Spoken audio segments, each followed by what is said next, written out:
नमस्कार दोस्तों, आप सबका स्वागत है हमारे YouTube चैनल एसजीआर पाठशाला पर। आज की इस क्लास में हम लोग डिस्कस करेंगे एचपी पुलिस कांस्टेबल के प्रीवियस ईयर के क्वेश्चन पेपर को। इसमें जो आपका रीजनिंग का सेक्शन था वो था आपका क्वेश्चन नंबर 65 से ये मिल गया यहाँ पे क्वेश्चन नंबर 65। आपके सामने क्वेश्चन नंबर 65 है। क्वेश्चन नंबर 65 जो है इसको बोलते हैं हम नंबर सीरीज। नंबर सीरीज में कौन सा है? Missing number. वो कह रहा है कि यहाँ पर ये बाइलिंगुअल डिस्कस करेंगे हम इसमें। वो कह रहा है 40, 20, 20, 30, 60, 150, यहाँ पे x। अब बोल रहा है कि x की जगह पे क्या आएगा। अगर मैं यहाँ पर लिखता हूँ इस सीरीज को, यहाँ पे लिख रहा हूँ मैं 40, फिर है 20, फिर 20, 30, 60, 150 और ब्लैंक।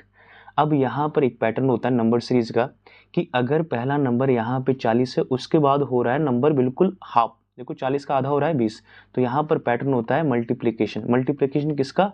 आधे का। अब 20 से आगे 20 कब बनेगा? जब किसका मल्टीप्लाई करोगे? 1 का। और 20 से 30 कब बनेगा? जब मल्टीप्लाई करोगे 1.5। आपको पता होगा कि 20 का गुणा करोगे 1 में 20 आएगा, और 20 का मल्टीप्लाई करोगे आधे में 10 मिलेगा, 30 हो जाएगा। अब किसका मल्टीप्लाई हो रहा है? 2 का। नेक्स्ट किसका हो रहा है? हमने देखा यहाँ पे 2.5 का होगा। ये पैटर्न है, पहले हाफ, फिर 1, 1.5, 2, 2.5। अब किसकी टर्न है यहाँ पे? 3 की। यहाँ पे आएगी टर्न 3 की। तो 15 का गुणा जब मैं 3 में करूँगा तो 15 3 45, यहाँ बन जाएगा 450। तो 450 है ऑप्शन बी में। ऑप्शन बी है इसका राइट आंसर। नेक्स्ट फिर से है आपका नंबर सीरीज। इसमें बोल रहा है find the next term in the given series. यहाँ पे दिया है 369, 387, 351, 360 और 342। अब यहाँ पर देखते हैं हम पैटर्न। ठीक है, इसको मैं यहाँ पे साइड में लिख लेता हूँ, इसको लिख लेता हूँ साइड में। यहाँ पे लिख रहा हूँ 369, 387, देन 351, फिर है 360, फिर है 342, और यहाँ पे है क्वेश्चन मार्क। क्वेश्चन मार्क या ब्लैंक। अब अगर मैं यहाँ पर एक पैटर्न डिस्कस करूँ इसका, अगर मैं डिफरेंस के साथ जाऊँ, देखो यहाँ पे अगर नंबर पास पास है तो पहला प्रायोरिटी रहता है कि आप डिफरेंस चेक कर लो। अब 369 से 387 पे जाना है तो कितना डिफरेंस दिख रहा है? 18, और वो क्या हो रहा है? प्लस। आगे आपको दिख रहा है कि 387 से 351 पे जाना है तो माइनस हो रहा है। माइनस का कितना? 36। फिर आगे प्लस का हो रहा है 9। 351 से 360 पे 9। अब यहाँ से कितना माइनस हो रहा है? माइनस का 18। अब आपने देखा प्लस का 18, माइनस का 36, प्लस का 9, माइनस का 18। ये तो कोई पैटर्न मिल नहीं रहा है यहाँ पे। तो अगर यहाँ पर पैटर्न नहीं मिल रहा है तो इसको कर दो यहाँ से रफ। अब जाएंगे हम, दूसरा पैटर्न रहता है sum of digit. Sum of digit का मतलब है कि 3 और 6 9 और 9 18। अगर मैं इन सबको जोड़ दूं, अगर मैं इनको ऐड कर दूं तो यहाँ पे कितना है? 3 और 6 9 और 9 18। सम कितना बना इनका? 18। 3 और 8 11 और 7 18, ये भी बन गया 18। 3 और 5 8 और 1 9, ये बना 9। 3 और 6 9, यहाँ बन जाएगा 9। 3 और 4 7 और 2 9। अब हमने देखा कि ये सारे नंबर जो है वो 9 से डिविजिबल है, 9 के मल्टीपल है। 18 9 से डिविजिबल है, ये 18 भी 9 से कट जाएगा, ये तीनों 9 9 से डिविजिबल है।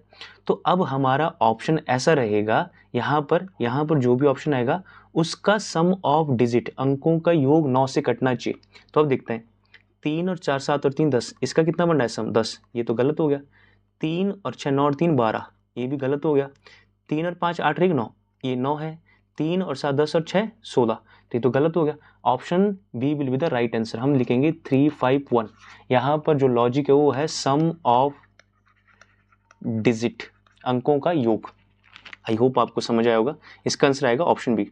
नेक्स्ट कोडिंग डिकोडिंग का क्वेश्चन है, क्वेश्चन नंबर 67। अब देखो यहाँ पे क्वेश्चन नंबर 67 में उसने कहा है कि एक आपको वर्ड दिया है फॉर्मल। फॉर्मल के लिए कहता है कि in a certain code language formal is written as IRUJXI। अब देखो यहाँ पे वो कह रहा है कि एक वर्ड है फॉर्मल। अगर मैं इसको यहाँ पे लिखता हूँ कि FORMAL, इसके लिए कोड बना है आपका IRUJX और I। अब अगर आपको इनकी नंबरिंग याद है तो ठीक है, नहीं इसी चैनल पे हम एक जो आपका कोडिंग डिकोडिंग उसका बिल्कुल कंसेप्ट से बेसिक क्लास लेके आएंगे। तो उसमें हम सारे कोड, ये कोड कैसे याद रखने आपने ट्रिक से, वो सब डिस्कस करेंगे। देखो इसका कोड होता है 6, इसका होता है 15, R से बनता है, रिश्ता होता है 18 में, यहाँ पे बनता है 13, यहाँ बनता है 1, लंच होता है 12 बजे के बाद। आई नो दिस यहाँ पे 18, अंडर 21, जे का होता है 10, एक्सरे मशीन 24 आवर्स ओपन, आई का 9। अब हम देख सकते हैं कि 6 से अगर मैं 3 जोड़ दूँ 9 बन जाएगा, यहाँ से भी 3, यहाँ से भी 3, मतलब स्टार्टिंग के 3 लेटर में मुझे क्या दिख रहा है, +3, सब में +3 हो रहा है। यहाँ पे -3 होगा, यहाँ पे कितना हो रहा है, -3। अब एक को हम कितना लिख सकते हैं, 27। ये हम पिछली क्लास में डिस्कस कर चुके हैं कि कैसे लिख सकते हैं। इस पे हमने एक मॉक 1 किया है, तो आप उसको देख सकते हो। अब देखो, अगर स्टार्टिंग के 3 लेटर में लॉजिक है कि +3 हो रहा है और लास्ट के 3 लेटर में लॉजिक है कि क्या हो रहा है, -3, तो इसी तरह से हमने जो हमारे पास वर्ड है ये बेटर लिखा है यहाँ पे, BETTER। अब इसका कोड कितना होता है, 2, 5, 20, 20, 5, 18। अब पहले देखो यहाँ पे कितना घटाना है हमने, इसमें से घटाना है 3। तो अब आपको पता है x y z a b, अगर z का 26 है तो y को a को लिख सकते हो 27, b को लिख सकते हो 28। तो अगर मैं यहाँ पे इसको 28 लिख सकता हूँ, तो 28 में से 3 घटाओ, कितना आएगा, 25। 5 में से जब 3 घटाएंगे तो कितना आएगा, 2। 20 में से 3 घटाओगे कितना आएगा, 17। सॉरी, यहाँ पे ऐड करना है, ओके माय मिस्टेक। यहाँ पे 28 था, 28 में जोड़ना है 3, 31, 5 में 3 जोड़ना है 8, 20 में 3 जोड़ना है 23, लास्ट में से 3 कम करना है, 20 में से 3 गया 17, 5 में से 3 जाएगा 2, 18 में से 3 जाएगा 15। अब हम लिख सकते हैं कि यहाँ पे देखो 8 पे क्या होता है, H, यहाँ पे होता है W, यहाँ पे 17 पे क्या होता है, Q, और 2 पे क्या होता है, B, और अच्छा 2 था ना, ठीक है 2 था। 15 पे क्या होता है, 15 पे होता है O। तो अगर आपको ऐसा ऑप्शन मिल रहा है HWQ, देखो HWQBO यहाँ पे मिल गया है। बाकी देखो HWQBO ये तो अलग हो गया ना, तो हमारा option C will be the right answer. अगर आपने फर्स्ट लेटर पे भी लॉजिक लगाना है तो आपको पता है कि यहाँ पर हमने देखा 28 है ना, यहाँ पे 28, तो 29, 30, 31, यहाँ पे आएगा CDE। 31 पे कौन हो जाएगा, E, तो यहाँ पे आ जाएगा E। तो option C will be the right answer. देखो, जो आपका ये टॉपिक है कोडिंग डिकोडिंग, बहुत ही इंपॉर्टेंट है आपके एग्जाम पॉइंट ऑफ व्यू से। जो आपके पुलिस कांस्टेबल के एग्जाम है, इसमें जो आपका कोडिंग डिकोडिंग का टॉपिक है, इससे 2 से 3 क्वेश्चन हमेशा बने हैं। ये है आपका पजल, और पजल बोलेंगे हम इसको, ठीक है, ये इसको लिख सकते हैं हम ऑर्गेनाइजेशन बेस्ड पजल, ऑर्गेनाइजेशन। ये कहता है कि जैसे यहाँ पे कॉलेज दिया है ना, तो ये पजल ऐसे भी बन सकता था कि ये 7 लोग हैं, ये 3 अलग अलग किस्म है, ऑर्गेनाइजेशन में है, और उनका जो डिपार्टमेंट हो सकता है वो है HR, फाइनेंस, मार्केटिंग, और वो अलग अलग सिटी जाएंगे। सेम ही पजल है। अब हम इसको डिस्कस करेंगे, बेस बनाएंगे हम यहाँ पे लोगों को। उसने कहा है, देखो इस क्वेश्चन को हम ध्यान से देखेंगे क्योंकि जो पजल है ये आपका एकदम हाई लेवल का क्वेश्चन है। इस टाइप की पजल जो आपके बैंकिंग के मेंस के एग्जाम होते हैं उसमें देखने को मिलते हैं, ये वाले पजल। तो अगर आप इसको ध्यान से समझेंगे तभी आपको यहाँ से कुछ कंसेप्ट का पता लग सकता है। अब देखें यहाँ पे उसने कहा है कि 68 to 67, मतलब KLMNOPQ 7 students studying in 3 different college कौन से, XYZ। There are 3 girls among them, इनमें 3 लड़कियां हैं, 1 in each of these college, हर एक कॉलेज में एक एक लड़की है, मतलब कॉलेज X में, कॉलेज Y में, कॉलेज Z में एक एक गर्ल्स मिलेगी, और जो फीमेल है उनको डिनोट करते हैं हम माइनस से। ये ब्लड रिलेशन का कंसेप्ट है।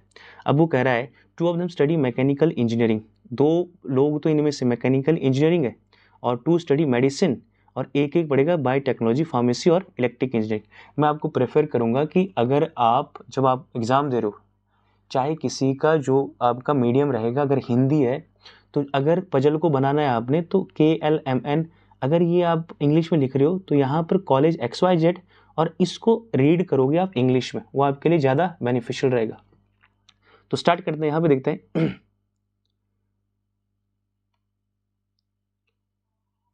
ठीक है, हम देखेंगे यहाँ से कि कितने लोग थे, 7। तो सबसे पहले हम इन 7 लोगों को लिख देंगे यहाँ पे, KLMNOP देन Q। अब यहाँ से कर देंगे हम इनका पार्टीशन यहाँ से, क्योंकि इनके आगे जो ये पजल है ये वेरिएबल पूछ रहा है। जो ये पजल है ये है आपका organisation based plus 2 variable, 2 variable है, और उनके साथ एक ब्लड रिलेशन है। तो देखो 4-5 कंसेप्ट लगे हैं इस पजल पे, तब जाके पजल बनाए। अब इसने कहा था यहाँ पे कि 3 कॉलेज है XYZ, ठीक है। ये कहता है 2 of them study mechanical engineering. तो हम शॉर्ट में लिखेंगे, देखो इक्वेशन बनाएंगे हम इसमें। मैकेनिकल इंजीनियरिंग में है 2, मेडिसिन में भी पढ़ते हैं 2, बाकी तीनों कॉलेज उसमें पढ़ेंगे, स्ट्रीम में पढ़ेंगे 1-1। 7 लोग हैं, 3 कॉलेज है और अलग अलग स्ट्रीम दिए इनकी। अब क्वेश्चन स्टार्ट हुआ है यहाँ से कि M studies with only her best friend के। अब एम जो है वो के साथ पढ़ता है। अब देखो एम स्टडी विद ओनली हर, देखो यहाँ पे दोस्तों, अगर आपको इंग्लिश ग्रामर का थोड़ा कंसेप्ट पता है तभी आप इस क्वेश्चन को बना सकते हो, क्योंकि यहाँ पे बात हुई है हर की। अगर आपको ये पता नहीं लगेगा कि फीमेल की बात कर रहा है तो ये क्वेश्चन आपका कभी सॉल्व नहीं हो पाएगा। देखो कितना टफ पजल है। यहाँ पे देखेंगे हम, M studies with only her best friend के, कि एम जो है वो क्या है, फीमेल। कैसे पता लगा, इस यहाँ से हर से आपको पता है ये प्रोनाउन है, ठीक है, ये प्रोनाउन है। उसने कहा है कि एम स्टडी करती है के साथ, के लिए कहा है के हु स्टडी फार्मेसी। अब देखो के क्या पढ़ रही है, फार्मेसी, किस कॉलेज में, वाई में। तो के का कॉलेज भी हो जाएगा वाई, एम का कॉलेज भी हो जाएगा वाई। यहाँ पे लिखेंगे हम, इस सीध में लिखेंगे कॉलेज, कॉलेज लिखेंगे। अगर के और एम साथ में पढ़ रहे हैं और यहाँ पे हमको पता है के क्या पढ़ रहा है, के पढ़ रहा है फार्मेसी, के पढ़ रहा है फार्मेसी, तो इसको शॉर्ट में लिख रहा हूँ मैं PHARM, ठीक है। और इसने कहा है M study with only, only का मतलब है केवल, कि केवल एम और के ही कॉलेज वाई में पढ़ेंगे। के जो पढ़ रहा है वो पढ़ रहा है फार्मेसी, ठीक है। एम के बारे में अभी हमको पता नहीं है। अब आगे कहता है no girl studies either biotechnology और इलेक्ट्रिक इंजीनियरिंग। यहाँ पे याद रखना है कि बायो और इलेक्ट्रिक इंजीनियरिंग में कोई भी क्या नहीं है, फीमेल नहीं होगी, ठीक है, कोई भी फीमेल नहीं है। FEM लिख रहे हैं हम फीमेल को, फीमेल नहीं होगी। O studies mechanical engineering in college X। अब देखो ओ जो है वो कॉलेज X में पढ़ रहा है, क्या पढ़ रहा है, mechanical engineering ME। And his brother, अब देखो ओ के बारे में हमको पता लग गया है। ओ के आगे अगर हिज लगा है, देखो हिज किसके लिए आता है, मेल के लिए, हर किसके लिए आता है, फीमेल के लिए। तो अगर वो कह रहा है कि ओ जो है अपने भाई के साथ, अब देखो यहाँ पे ओ जिसका भाई कौन है, P, तो ओ हो गया मेल, हिज से पता लगा कि मेल है। और ये कहता है कि ओ तो कहाँ पढ़ रहा है, कॉलेज X में, क्या पढ़ रहा है, मैकेनिकल इंजीनियरिंग। और आगे कहता है कि उसका भाई है P studies electrical engineering in college Z। P जो है वो कॉलेज Z में पढ़ेगा, क्या पढ़ेगा, इलेक्ट्रिकल इंजीनियरिंग, ई लिख रहा हूँ मैं यहाँ पे, ठीक है। अब आगे देखते हैं, इसने कहा है ठीक है, none of the two who are studying medicine are in college Y। मतलब अगर यहाँ पे जो कॉलेज Y में है वो क्या नहीं पढ़ेगा, मेडिसिन। तो हम क्रॉस कर देते हैं यहाँ पे कि कॉलेज Y में मेडिसिन वाला नहीं होगा। N स्टडीज बायोटेक्नोलॉजी, अब देखो N क्या पढ़ रहा है, biotechnology along with O and Q।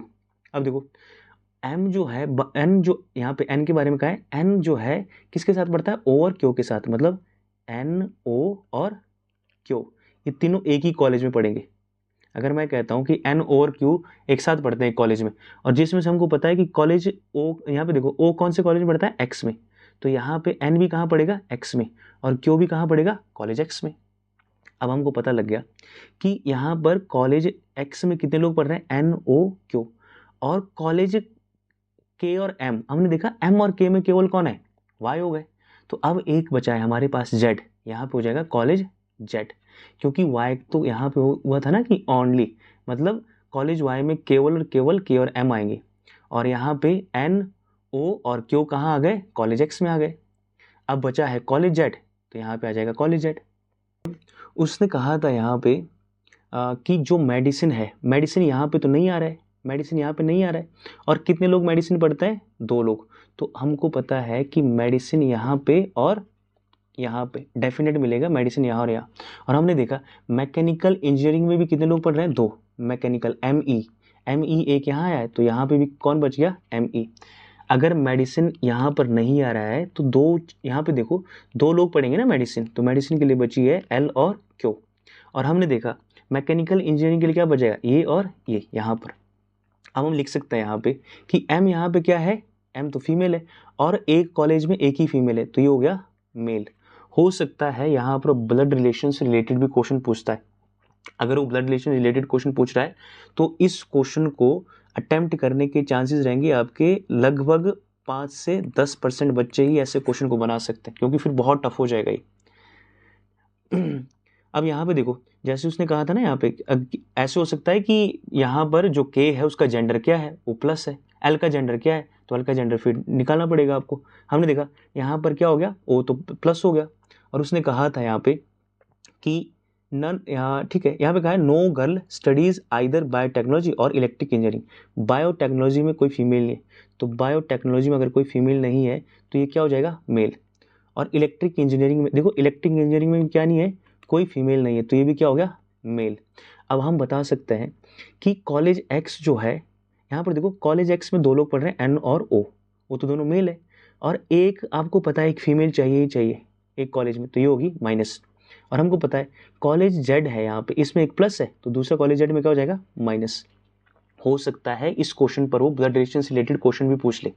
अब देखो हमारा पजल बन चुका है यहाँ पर, और इसमें जो पहला क्वेश्चन है वो बोल रहा है in which of the college do 3 of them study. मतलब 3 लोग जो है किस कॉलेज में पढ़ेंगे। हमने देखा जो ये कॉलेज एक्स है ना, इसमें पढ़ रहे हैं 3 लोग, कौन कौन है, एन ओ क्यू। तो एन ओ क्यू, अच्छा बोल रहा है in which of the college do 3 of them study. कौन से कॉलेज में पढ़ रहे हैं ये 3 लोग, कॉलेज एक्स में पढ़ रहे हैं, तो इसका आंसर रहेगा ऑप्शन सी। नेक्स्ट है इसमें विच of the following pair students study medicine, कि मेडिसिन जो है वो कौन कौन पढ़ रहा है।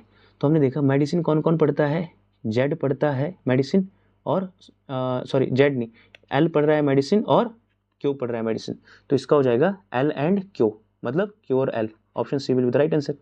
Apart from O who study mechanical engineering, कि ओ को छोड़ के मैकेनिकल इंजीनियरिंग कौन पढ़ रहा है, और हमने देखा मैकेनिकल इंजीनियरिंग में एम है और ओ है, तो यहाँ पे हो जाएगा एम। इसके ठीक है, एम आएगा ना ओ को छोड़ के, तो यहाँ पे आएगा, सॉरी ये एम है, एक मिनट, एम। नेक्स्ट है, ठीक है, ये हमारे 68 to 70 था ये पजल। 3 क्वेश्चन इस पे थे, और तीनों क्वेश्चन जो है आपको पता है कि इस पजल को सॉल्व करने के लिए ये मान के चलो कि आपके लगभग 5 मिनट से पहले नहीं बनेगा ये पजल। अब देखो यहाँ पर उसने क्वेश्चन नंबर 71 में कहा है कि museum is related to curator in the same way as prison is related to. अब देखो वो कह रहा है कि संग्रहालय, म्यूजियम होता है ना जहाँ पर क्या होता है, जहाँ पर आप विजिट करते हो, घूमते हो, वहाँ पर कोई बुक्स होती है, बुक्स रखी होती है, तो उसका जो वहाँ पर मैनेजमेंट करेगा उसको बोलता है क्यूरेटर, जिसकी देख रेख में वो होता है। तो संग्रहालय का संबंध किससे, क्यूरेटर से। अब आपको पता है जेल का संबंध किससे होता है, जेल में कौन होता है, देख रेख करने वाला जेलर होता है, तो यहाँ पे आएगा ऑप्शन सी। क्वेश्चन नंबर 72 है। क्वेश्चन नंबर 72 हमारा मिरर इमेज है। इमेज बेस्ड क्वेश्चन बनते हैं आपको पता है, जो भी इमेज बेस्ड क्वेश्चन है उनमें एक वाटर इमेज रहता है, एक रहता है मिरर। वाटर में आपको पता है, वाटर में कैसे दिखती चीज़ें, अगर ए इस तरह यहाँ पे, तो वाटर में दिखेगा ये जो टॉप होता है वो दिखता है बॉटम में, और बॉटम दिखता है टॉप में। लेकिन मिरर में कैसी दिखती है चीज़ें, मिरर में अगर यहाँ पे लिखा है बी, तो वो दिखता है यहाँ पे उल्टा, मतलब लेफ्ट टू राइट बनता है, राइट टू लेफ्ट। तो हम देख सकते हैं यहाँ पे, ठीक है, यहाँ पे लिख रहा हूँ मैं, यहाँ पे उसने कहा है कि ANS4 3Q1 2, इसको आपने किस में देखना है, इसको देखना है मिरर में। तो आप जब मिरर में देखोगे तो स्टार्ट तो यहीं से होगा ना, तो ये देखने को मिलेगा आपको, ये बन जाएगा इधर की तरफ, ये जो ये लाइन है ये वाली, ये आएगी इधर, और ये बन जाएगा ऐसे ऐसे। अब यहाँ पे क्या था, यहाँ पे था 1, ये 1 है, तो 1 देखने को मिलेगा आपको, इधर की तरफ घूम जाएगा ऐसे। तो हमने देखा यहाँ पे जो पहला ऑप्शन है उसमें सबसे पहले क्या दिखेगा आपको, उसमें ठीक है, फर्स्ट ऑप्शन से स्टार्ट होगा ही, हमको देखने को मिलेगा अगर इसके सामने मिरर है, अगर इसके सामने मिरर है तो ये 2 से स्टार्ट होगा, तो सबसे पहला ऑप्शन होना चाहिए 2 से रिलेटेड कौन सा है, ये ऑप्शन। यहाँ पे देखते हैं 2, फिर 1 इधर की तरफ, क्यों इधर, 3 दिख रहा है रिवर्स में, 4 दिख रहा है इधर, और ये S दिखा रिवर्स, और देन N हो गया है रिवर्स, और A रहेगा एज इट इज़। तो इसका आएगा option B will be the right answer. ये इसमें एक गलत है ऑप्शन। जब हम इसको सॉल्व करेंगे तो जो Q है ये ऐसे देखने को मिलेगा, जो ये लाइन होती है ना यहाँ पे, एक मिनट, जो अभी ये लाइन यहाँ पे थी लाइन, जो ये लाइन इधर की तरफ थी, ये देखने को मिलेगी ऐसे, और अगर 4 को बनाएंगे हम मिरर इमेज में तो ये दिख जाएगा कुछ ऐसे, और अगर ये यहाँ पे एस है ये वाला तो ये दिखेगा ऐसे इधर की तरफ, एन दिखेगा, पर ये लाइन इधर थी ना, अब देखने को लाइन मिलेगी इधर, इधर और इधर की तरफ, और ए रहेगा एज इट इज क्योंकि ए रिवर्स नहीं होगा, तो इसका आएगा option second, B will be the right answer.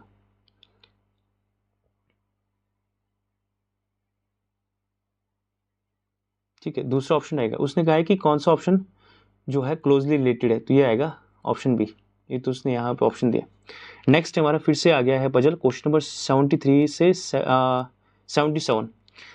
ठीक है, 73 से 77 मतलब इसमें रहेंगे कितने क्वेश्चन रहेंगे, 5 क्वेश्चन, 73, 74, 75, 76, 77। ठीक है, अब इसने कहा है कि 5 प्रोफेसर है, डॉक्टर जोशी, डावर, नटराजन, चौधरी और जिया।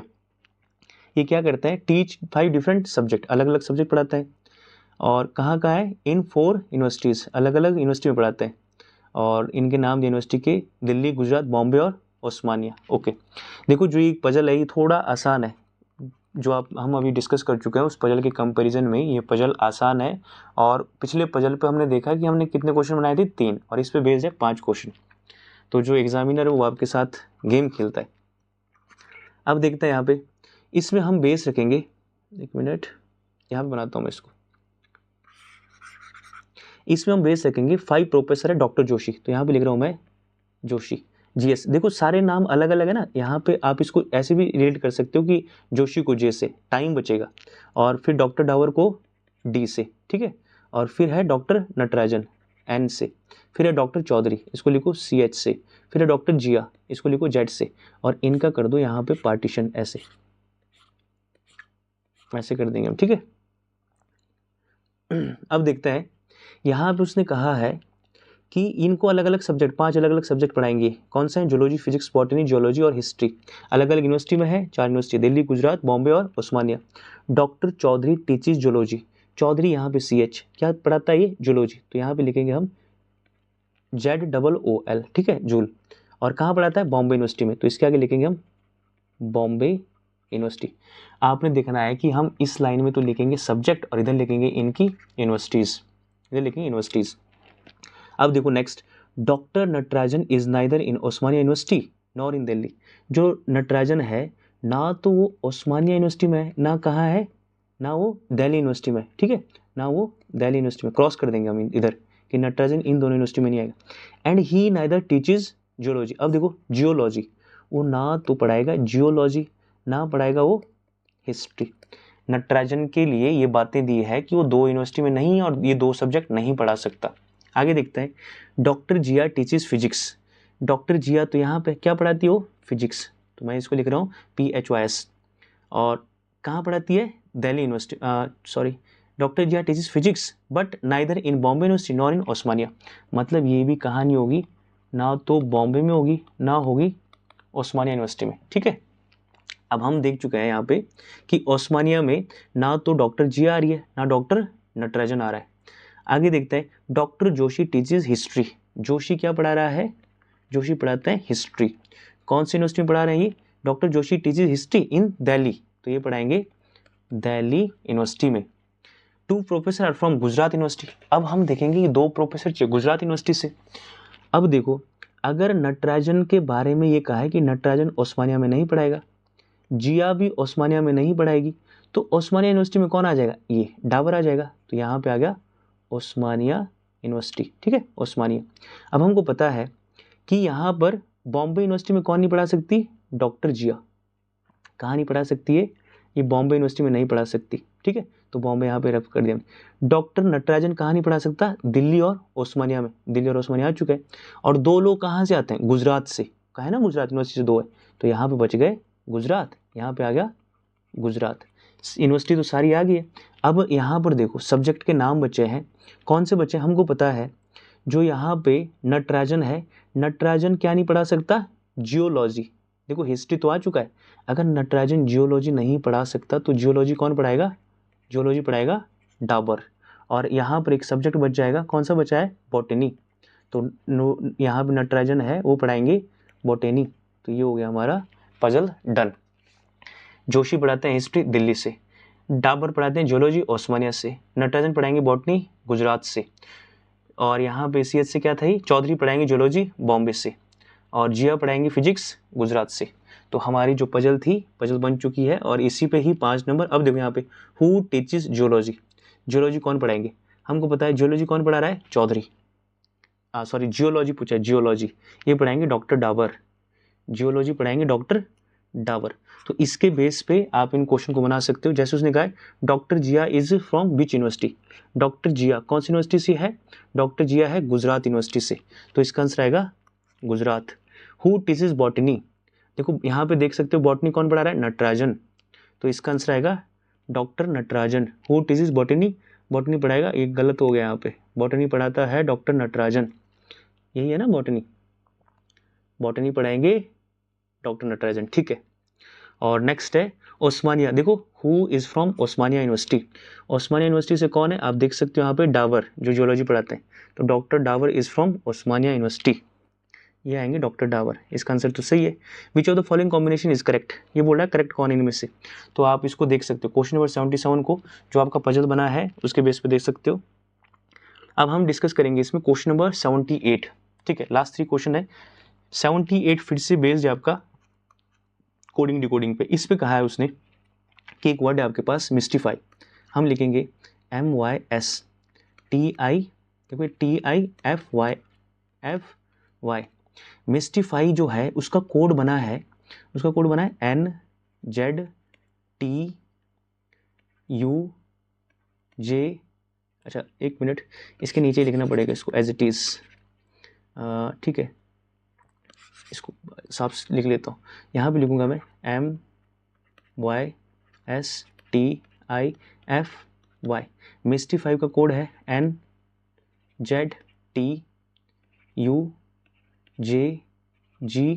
And Z। अब हमको दिख रहा है कि यहाँ से M से क्या बना है N प्लस हो रहा है, Y का Z, S का T, T का U हो ना, I का J, F का G, X का, देखो यहाँ पे X था ना, यहाँ पे सॉरी Y था, यहाँ पे Y था, Y का Z। तो अब यहाँ से आप देख सकते हो कि यहाँ पर जो आपका वर्ड है, वर्ड में हर एक लेटर में +1 हो रहा है, तब जाके नेक्स्ट कोड बन रहा है। तो इसी तरह से जो ये वर्ड है नेमेसिस, NEMESIS, N के बाद क्या आता है NO, E के बाद F, M के बाद N, E के बाद F, S के बाद T, I के बाद J, S के बाद T, तो इसका आंसर आ जाएगा OFN FTJT, option B will be the right answer. Coding decoding देखो जो टॉपिक है वो आसान है और इम्पॉर्टेंट है कोडिंग डिकोडिंग। तो इसी चैनल पर हम जो आपका नेक्स्ट टॉपिक है, जो आपका कोर्स चला है संपूर्ण कोर्स और खाकी, उसमें हम बिल्कुल बेसिक से कंसेप्चुअल क्लास में डिस्कस करेंगे कोडिंग डिकोडिंग को ठीक से। अब देखो यहाँ पे देखते हैं इसको, क्वेश्चन नंबर 79 हमारा, क्वेश्चन नंबर 79 बेस्ड है हमारा ब्लड रिलेशन पर, और ब्लड रिलेशन का टाइप रहता है फोटोग्राफ बेस्ड क्वेश्चन। इस फोटोग्राफ बेस्ड क्वेश्चन में जो यहाँ पे होता है ए वुमेन सेट, जो बात कहता है उसको मानते हैं हम सब्जेक्ट, और क्वेश्चन सब्जेक्ट से स्टार्ट होता है। जैसे सब्जेक्ट से कैसे स्टार्ट करेंगे, एक औरत है, यहाँ पे वुमेन है, तो हम लिखेंगे यहाँ पे एक वुमेन है। वुमेन क्या कहती है कि एक आदमी की तरफ जो मैन है वो है फोटो में, मैन कहाँ है फोटो में, इसकी तरफ इशारा कर रही है ये वुमेन, और बोल रही है कि जो इसकी मदर है, his mother is the only daughter of my mother. अब जो वुमेन है, वुमेन की मदर, वो कह रही कि जो उसकी मदर है, his mother is the only daughter of my mother. तो हम समझेंगे यहाँ पे जो ये मैन होता फोटो में, अगर ये मैन है तो उसकी जो मदर है, मैन की जो यहाँ पे मदर है, is the only daughter of my mother, मतलब यहाँ पे कहा है जो मेरी मदर है, वुमेन कह रही है खुद के लिए, जो मेरी मदर है, his mother is the only daughter of my mother, जो मेरी मदर है उसकी जो एकमात्र बेटी है, मतलब वो वुमेन खुद है, वो क्या है, वो उस मैन की मदर है, इस मैन की जो फोटो में था। अब हम इसको देखो रिलेट कर सकते हैं। वुमेन कह रही है जो ये आदमी है उसकी जो मदर है, मतलब आदमी की मदर वो खुद वुमेन, वो क्या है, वो मेरी मदर की, वुमेन की मदर की इकलौती बेटी है, मतलब वो खुद है। और इसमें कहा है how is the women related to the man, कि वुमेन जो है यहाँ पर इस आदमी की क्या लगी, तो ये तो मदर हो जाएगी, तो यहाँ पे आएगा option A will be the right answer. Next हमारा क्वेश्चन नंबर 80। क्वेश्चन नंबर 80 हमारा ब्लड रिलेशन है, कौन सा है, इसका टाइप रहेगा coded blood relation. Coded blood relation जो है वो आपके ब्लड रिलेशन का सबसे डिफिकल्ट टाइप है, तो इसको सॉल्व करते हैं। अब देखो, इसको सॉल्व करने के दो तरीके होते हैं। एक तो होता है आपका ये, इसको लिखते हैं हम +1 और 0, मतलब इसको लिख सकते हैं हम प्लस और माइनस कंसेप्ट, ठीक है। एक होता है आपका बाई ऑप्शन, तो अभी मैं आपको प्रेफर करूंगा कि हम बाई ऑप्शन से सॉल्व करेंगे इसको, ठीक है। इसी चैनल पर मैं ये ट्रिक बताऊंगा आपको कि यहाँ पर जो ये ऑप्शन है, यहाँ पर +1, 0 और -1 से हम कैसे सॉल्व करते हैं। +1 आता है हमारा एक जनरेशन जो ऊपर होता है, जैसे पेरेंट्स, 0 आता है सेम जनरेशन भाई बहन के लिए, -1 आता है जो एक जनरेशन नीचे होती है, जैसे आपके बच्चे हो गए और आपके भतीजे और भतीजे हो गए, भांजे हो गए। अब देखते हैं पहले इसको ऑप्शन से, हम देखेंगे कि उसने कहा है कि m प्लस n का मतलब है m is the mother of n, percentage का मतलब है m is the father of n, n2 का मतलब है m is the sister of n। तो यहाँ पर कहता है कि आप बताओ a is the uncle of c होना चाहिए, मतलब a होना चाहिए प्लस किसका अंकल होना चाहिए, a अंकल होना चाहिए c का। तो हम पहले देखेंगे कि a यहाँ पे क्या हो, प्लस हो हर केस में, ठीक है। तो सबसे पहला ऑप्शन चेक करते हैं हम, ऑप्शन ए। तो ऑप्शन ए में कहा है a परसेंटेज b इंटू सी।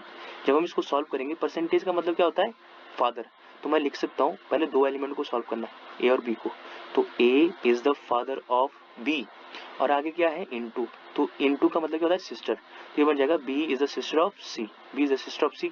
अब देखो a तो क्या होना चाहिए अंकल, और यहाँ पे क्या हो रहा है a फादर है किसका, b और c का, तो पहला ऑप्शन तो हो गया गलत, इसको कर देता हूँ रफ। अब देखो जब हम ऑप्शन से इस टाइप के क्वेश्चन को सॉल्व करेंगे तो पहले ऑप्शन ए के साथ जाएंगे, उसके तुरंत बाद जाना है आपने ऑप्शन डी पे, क्योंकि मैक्सिमम टाइम में ये चांसेस होता है कि अगर ऑप्शन ए एलिमिनेट हो गया है तो ऑप्शन डी इसका सही आंसर हो सकता है।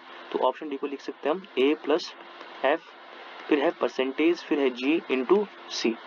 अब प्लस का मतलब क्या होता है, प्लस का मतलब होता है ब्रदर, तो पहले दो एलिमेंट को सॉल्व करूंगा, a is the brother of f, ये सॉल्व हो गया।